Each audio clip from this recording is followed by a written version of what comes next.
I'm joined by Alina Timofeeva. So Alina, welcome to the show. Thank you very much, Tony. Thanks for inviting me. It's a pleasure to have you. Alina is a multi-award winning specialist in cloud and data, and also has a proven track record with major clients such as JP Morgan, HSBC, and Santander. And through technology and innovation, she helps make the world a much safer place. Alina also supports females from diverse backgrounds and migrants through mentoring, which is a great passion of hers. And I'd love to know more about that from Alina today. So Alina, please share with us your fascinating story on your success and how you support others. Yes. Okay, I'll start maybe a little bit from the earlier childhood, because that's what people like. Yeah, so I'm from Russia originally, and I only moved to UK 7 years ago. Now, my history is perhaps slightly different from a normal woman in Russia, slightly. Just because when I was born, I didn't live with my parents. I was brought up by my grandmother. And if you think about, all the movies you watch about Soviet Union, so she is like a lady from the Soviet Union, and she was very good with all the kind of the housekeeping, the housework, but she was, more which we would describe probably in UK as like working class. Yeah. So she was very passionate about me getting married, just generally, and having children. And I guess I was a bit intrigued about it for some time, but I thought that I could do something more. And some of the challenges I've had is I didn't really have like many role models, or I didn't necessarily meet, those women which became successful, which did a job, I don't know, that worked in banks and consultancy somewhere else.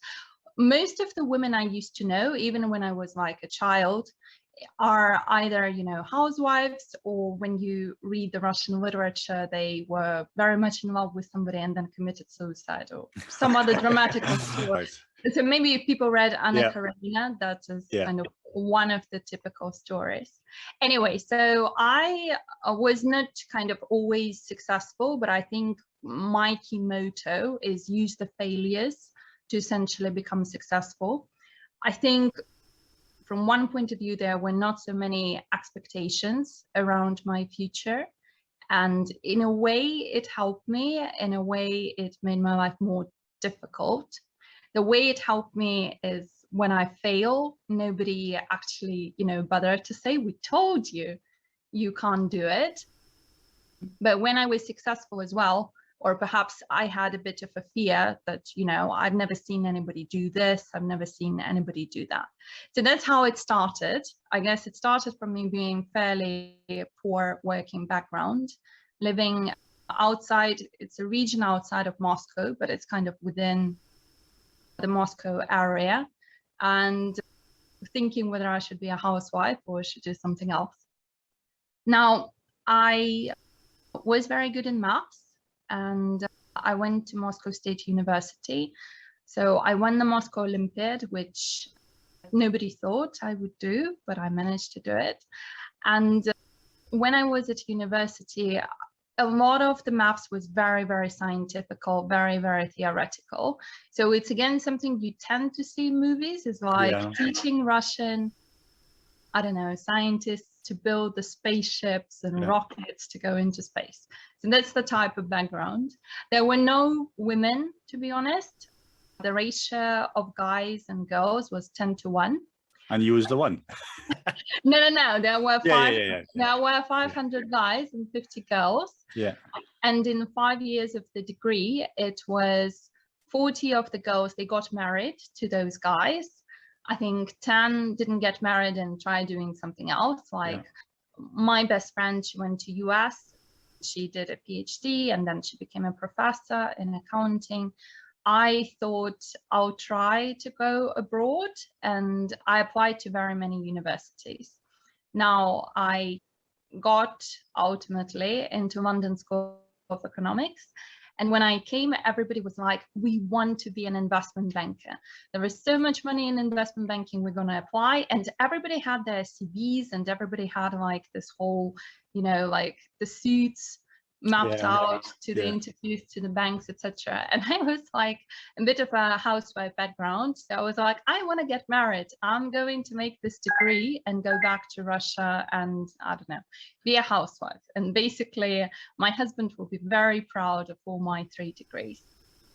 At some point, I realized that it may be a good idea to look for a job, which proved out a little bit harder for me, my peers. The reason is the immigration and the work permit, because Russia is not the EU and technically it's a little bit complicated. Basically, whoever wants to hire me needs to prove that they couldn't find anyone like me in UK or in Europe, and it must be me for this job. So most of the people didn't want to prove. Yes, it's a lot more difficult, much more difficult for you to even get started. Yeah, so I applied to very many. Some of them were investment banking, but I wasn't successful. And it took me a very long time to start, like to actually find a job, get the visa, get started. I did some a little bit random things in between. So I did some modeling, for example, which wasn't paying that much to me. I went back to Russia. I started working in a Big Four in PwC, and I had to kind of fly back for all the interviews in UK. But in the end, I mean, I was successful after a long time, after 500 jobs, applications, and I moved to UK, right? And the interesting thing when I joined Accenture at the time, it was technology consulting, and everybody in my start group, apart from me, were British because it's hard to prove this work permit thing. And there were very many jokes about Russia and Putin and Novichok and how, I don't know, Russian spies, women spies, housewives. So it was different for me, and for a long time I didn't fit in.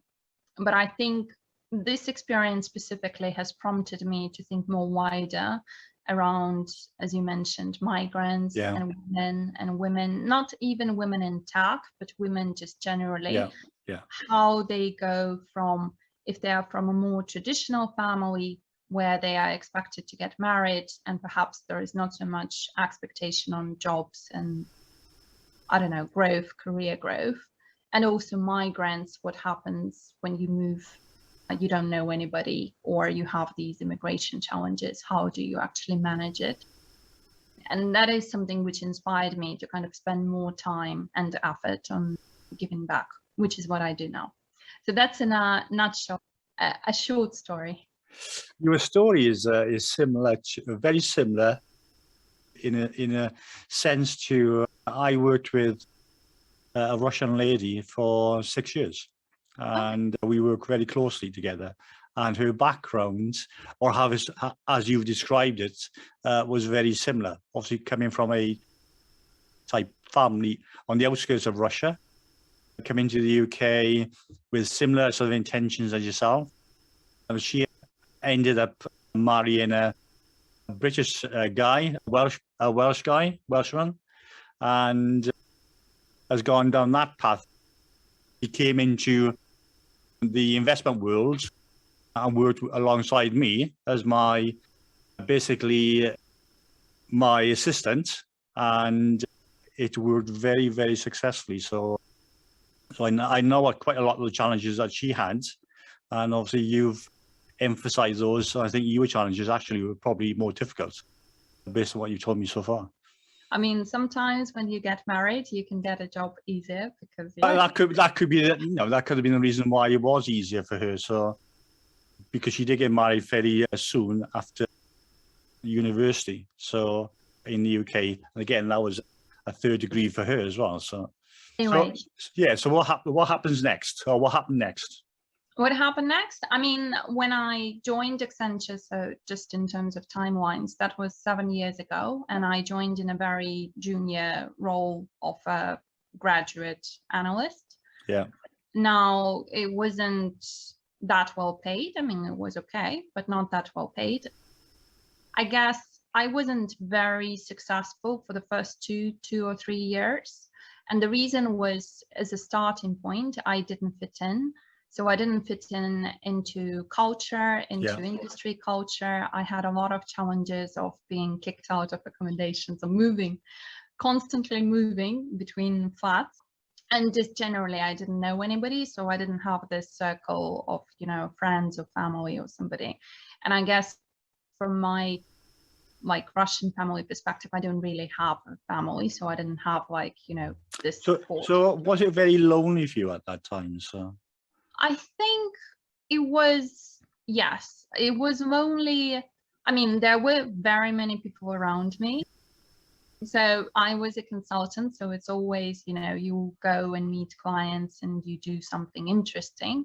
But I think generally, yes, it was kind of lonely because I didn't have a specific person or support or set of people. And I think the second challenge was, even if there were people around me, I looked like a Russian housewife. I don't know, I just didn't fit in. So it was a little bit interesting for people to be with me. They enjoyed my stories of how I got kicked out of houses, but they didn't necessarily they weren't that empathetic about it, I think. Anyway, so I was not that successful, and then in my 3rd year I really wanted to get promoted. And the short story was, I worked very, very hard. The way the promotion works, you get like 50% more money. So I thought, okay, I'm going to get that. I'm going to get a mortgage. I'm not going to have any problems with my house. And I worked and I worked. And basically there was a very interesting situation with the career counselor who was meant to kind of represent me and say, you know, Alina did this, Alina did that, Alina deserves or doesn't deserve to get promoted. And whilst I thought I should get promoted, she felt otherwise. And I actually got a non-performing mark, which meant that if I basically don't start performing very, very quickly, first of all, they could terminate the contract, and then my visa gets terminated and then I go back to Russia. And then there was a bit of a surveillance from HR, because they put you on HR plan and they kind of say, you know, these are the actions and please demonstrate that you are performing. Now, at the time, I didn't think it was fair. And I think another thing which happened, I got a bit of a challenge just from the personal life. So I kind of split from my boyfriend and I also didn't have a place to live. So basically that was a turning point, and that was about 3.5, 4 years ago. Basically, it wasn't like a lot of money. I didn't have a place, I didn't have a boyfriend, and I didn't have a clear view of, you know, this progression, and well, I could potentially be kicked out and go back to Russia. And that was when I started thinking much more, you know, about progression and about how can I succeed and how can I make money and how can I get promoted. And I think the outcome for the listeners, really, in the last 3.5 years, I got promoted 4 times. So I grew from like the graduate to associate partner now. And I think in terms of money, it went up about 5 times so far, which is a lot. So first I got promoted in Accenture.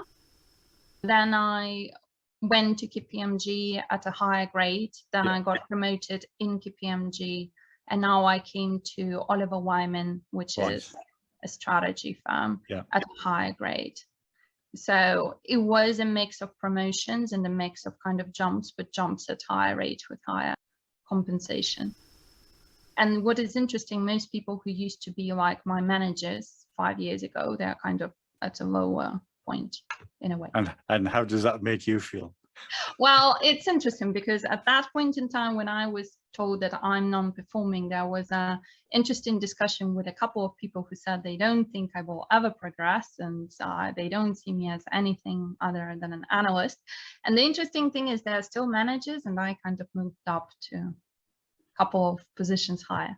So it's good. Yeah, no, I can imagine. So I think when you're in certainly the professions as you are, then often you tend to obviously go from one firm to another to have, in order to have that promotion, because it's not always easy internally with the same organization. So I think the pattern you've gone through isn't unusual in particular, but obviously just it's much more challenging for you in terms of your starting points. So yeah, I think it's also, you know, not always when you go to a new organization you'll be successful quick enough. There's no guarantees that you will. So often people do change, as I'm sure you're aware of, and it doesn't work out at all. So you actually go backwards to some extent. Yeah. So I think last year, so the COVID year was very good for me in my work perspective. So as you mentioned, I did get a few awards last year and also this year. You've got a long list, Alina, so I'm very impressed. I know. I'm actually having a couple of more this year. Well. All right. I may ask what they are. So one of them is like women in technology, and it's essentially a role model and a digital transformation kind of person. So I'm on a short list. I don't know yet if I win it or not. And then the other one is also on the same kind of topic. So it's digital transformation, trailblazer, rising star, role model. So there are different nominations, and I'm on the short list for different things. But the question is where I will win and if I win. Well, so I'll hear that more. Yes. Yeah. So I think the awards were a good thing to raise my kind of public profile. Yeah. Awards are great for that. So they don't bring any money though. They don't bring any money, but they are great to get you in the limelight, if you like. Writing books is obviously another one as well. So I don't know if you got that on the cards or you've done one yet. Oh, is another no, not yet. No, I'm going to be featured in a book yet. No, it's like about 50 inspirational women. So from a career point of view, what is next for you? What have you set your sights for? Yeah, I mean, I tend to focus on three things. So one is my actual job, and within my actual job, so I am quite passionate about what I do, but I'm also very strategic and very commercial. Yeah. So I'm hoping to become a partner, and then within the partners, there are also levels of partners. So you can still grow even when you are a partner. Yeah. So that's one thing. I tend to be very focused on clients and customers, specifically from topics of technology, innovation, digital transformation. And historically, many of my clients were in UK. They are kind of big banks, as you mentioned. Yeah, I've worked for a couple of those. So I think I'm looking to expand because my current employer, they don't just do UK, they do globally. And there's just more growth. I'll start with UK with people who I know, and then kind of move depending on the results, depending on kind of what grows better. So that's one thing. And the second thing, I'm very focused on, the mentoring, right? And what I call mentoring, sometimes it's one-to-one, which is I do for a number of non-profit organizations. Sometimes it's, more like for groups, and sometimes it's more master classes or talks or something like that. So the audience I tend to target are kind of three types. So it's the younger girls who they don't yet know what they want to do, but they kind of potentially want to hear from somebody. And the second audience is more like the older people, like maybe my age or a bit younger, or us in, whatever they do. Yeah. And then I guess the third one, which I'm personally very, very passionate about, are migrants. And the reason for it is I still I still find it's quite hard because I don't see many migrants around me in like leadership roles. I see people who perhaps, may have come, 20 years ago, or like they're second generation, so they are migrants in a way, but I don't see many people that, turned up and without anything and started kind of going and building stuff. Well, I would imagine it's even more difficult now with obviously Brexit happening, although Russia was obviously outside of that, but even so, I think it's going to become, if not already, much more difficult. So that is my second thing. And I guess my third focus, I picked up public speaking because I wasn't too passionate about public speaking a year ago. And now I'm doing like much more of it. So I want to expand as well. I'm doing a TED Talk. In fact, I'm doing 2 TED Talks. And then I'm also hoping to do more of a public profile. So it's getting published in, I don't know, Financial Times or Economist. So again, not necessarily on the topics of mentoring, but on the more professional things like cloud transformation, etc. And I have audience on LinkedIn, but I think I want to do it more kind of broader. Yeah, no, it sounds you have the ability and the option to combine all of your talents and obviously passions. You can obviously share what you do as a profession, but you can use that platform to help others in the way that you do. So how do you actually, sorry, go on.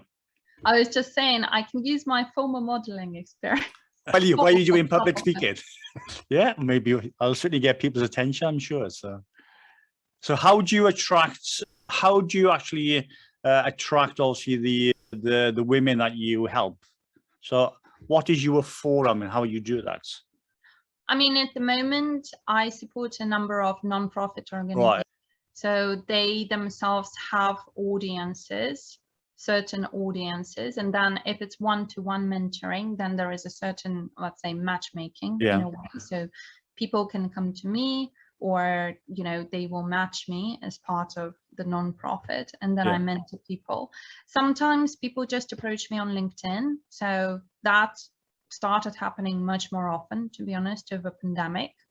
And I'm very happy, like to speak to people, to have calls. And sometimes it's not like something which you fix, very quickly. So it's like a series of calls, and I'm quite open to it. I do it like, again, in my own time and kind of not for profit.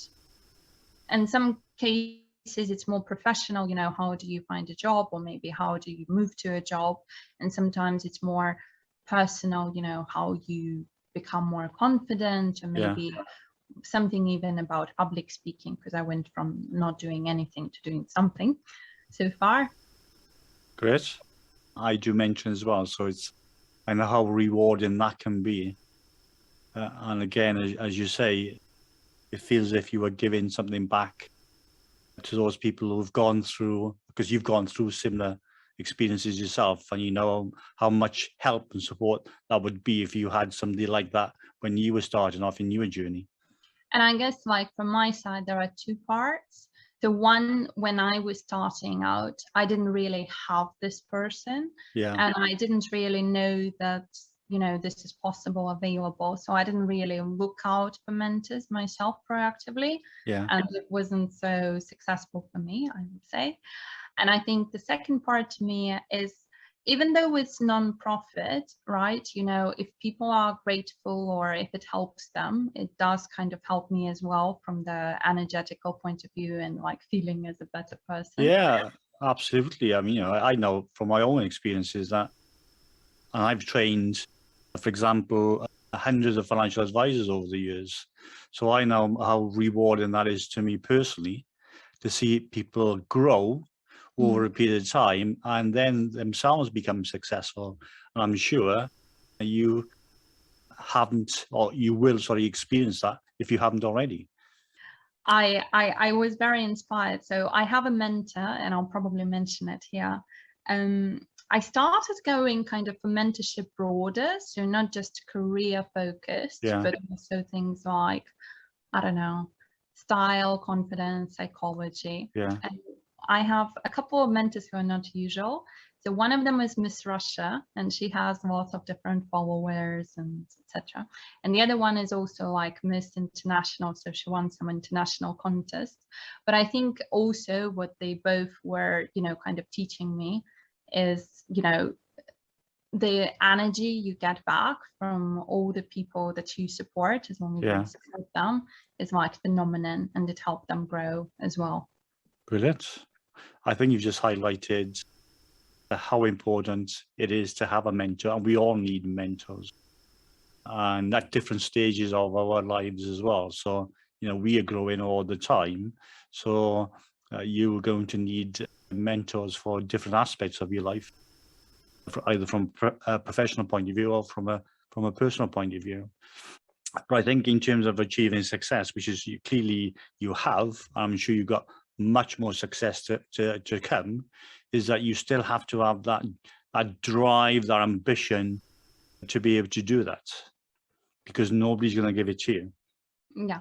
And I think one of the reasons I'm ambitious is because I didn't have anything in the start. So I wanted to have something, and then it kind of developed. So I now have the confidence that I can do more.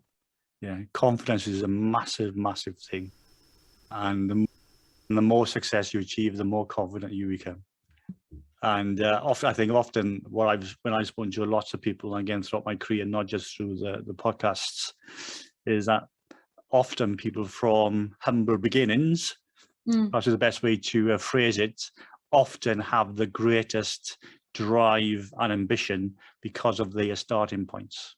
And I agree with that. Yes. But sometimes people are afraid, I think, because not everyone goes for it. And then when you go, then you have the drive. Yeah, but that's what makes you different. That's what makes you special. So, you know, I can relate to that as well. So, Alina, it's been great having you on the show. I do like to ask all of my guests a particular question. So if I may, I'll ask you the same question, and that is, what does wealth mean to you? Yeah. So I think over time, my concept of wealth has evolved, right? I mean, originally it was like the cash, and as I understood in the podcast, I didn't have a lot, so I wanted to go for it and go for it. I think now, you know, I'm quite comfortable. So for me, wealth now is these, you know, the emotions which I get, so the energy, and there are different ways of doing it, right? But say if I went and stole $1 million, which I wouldn't, I'm probably not going to be a wealthy person from the energy perspective. Yeah. And, you know, by helping people, like in my case, I'm trying to do more and more of that.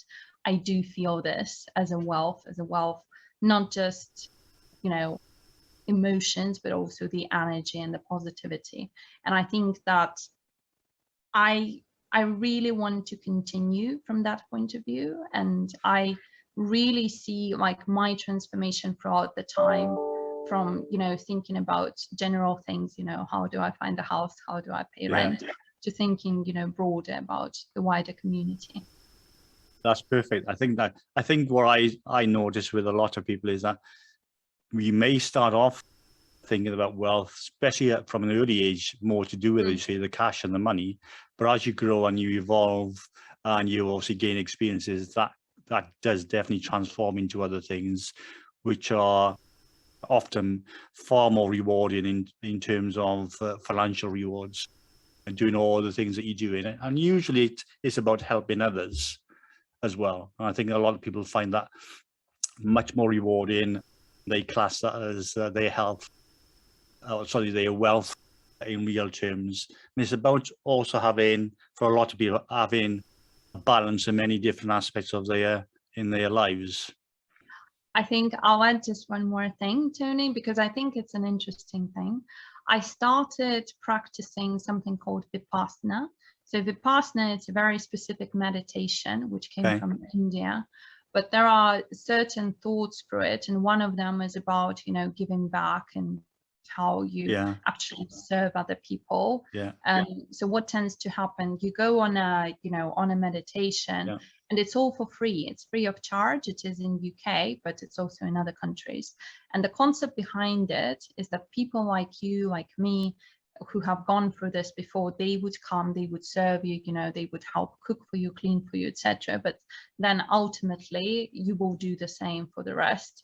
And I've seen people, really transform through it. Well, I'm still in the middle of the journey, because I've done a few meditations, like a big retreat, let's put it this way. But I think that there is like a lot to it in terms of like the wider philosophy as well. Brilliant. That sounds fascinating. So, Alina, it's been a great chatting. I always ask the guests, if people want to get in touch with you, whether it's through mentoring or any other aspects of you, also the professional role that you fulfill, how best can people get in touch with you? I think the best for me is LinkedIn, and I think there will be a link, right? I will share your links, certainly in the show notes, and on all the platforms that our show is going to go on today. Alina, it's been great hearing your story and chatting to you today. So big thank you, and wishing you all the success in the future that you deserve. Thank you very much.